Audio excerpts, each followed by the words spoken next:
this thing on. Just kidding. Okay, welcome back. Here's an update. I bit the bullet, and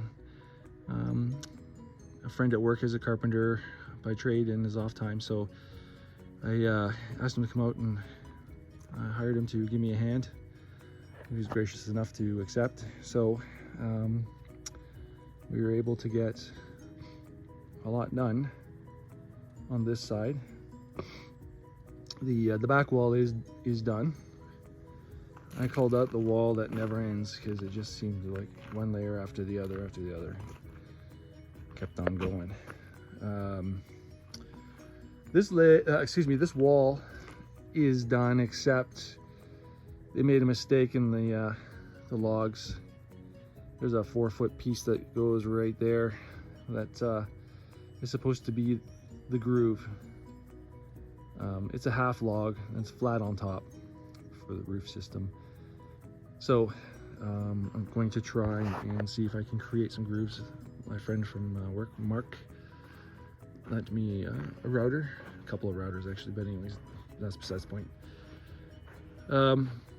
There's been some mistakes and errors in the packaging, and nothing that we can't deal with. It's just pain, little things like the logs above the window.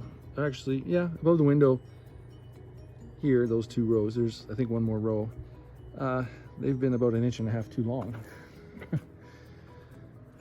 So we had to trim those down. It's fun. This is a 18.5 foot log here, and you get it up there. I apologize.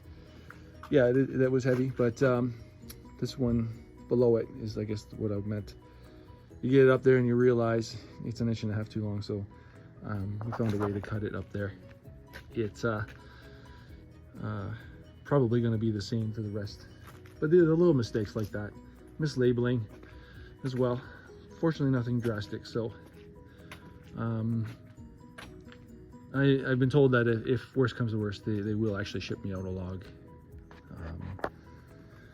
I think I might have mentioned in the previous video an issue I had, but anyways, it is what it is. This is Carpentry 101. It's not so much about hammering a nail into wood, it's more about finding ways to make things work. Right, so that section up there, I have to address that, which means we're not able to finish. Actually, well, anyways, we're not able to continue along. Otherwise, this wall, and this wall would be done. So that will come. We moved along to this one and got the two rows on. They were really heavy. You're probably wondering what this rope is here. I have a leg bolt in here, and oops, sorry, I tripped. It's you can probably see it's wanting to lean outward, and that's kind of a thing with the log wall construction, it seems. So really, you got to kind of put up the section and get ready to finish the top off to firm it up, because I had that same issue on this other wall over here. This wall was leaning out, and when we got those 2 top rows on, it really firmed up. And so the rope is supporting it.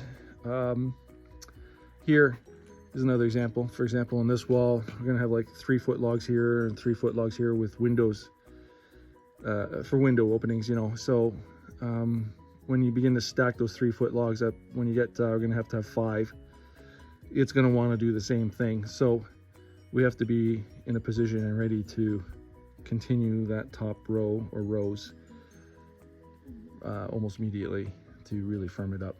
And the same thing goes with the other side here. So yeah, here we are. So I'm really thankful to Merck's to coming out and helping me. We got a lot done. Finished that wall. And yeah, oh, you may have noticed there's a lot fewer bundles on the ground, so it's opening up a bit. just swing this around. There was a bundle there, and there was one here, and there was one there. And I consolidated some of these. I'm cleaning up a little bit, but it's been extremely hot today. I think it's like in the 30s, mid 30s, something like that. So there you have it. I'm gonna, looks like I'm gonna be able to get this completed before the winter, and then I'll seal it up with something called Tyvek. It's a membrane. Actually, it's like on that the power shed over there. It's almost like a fabric.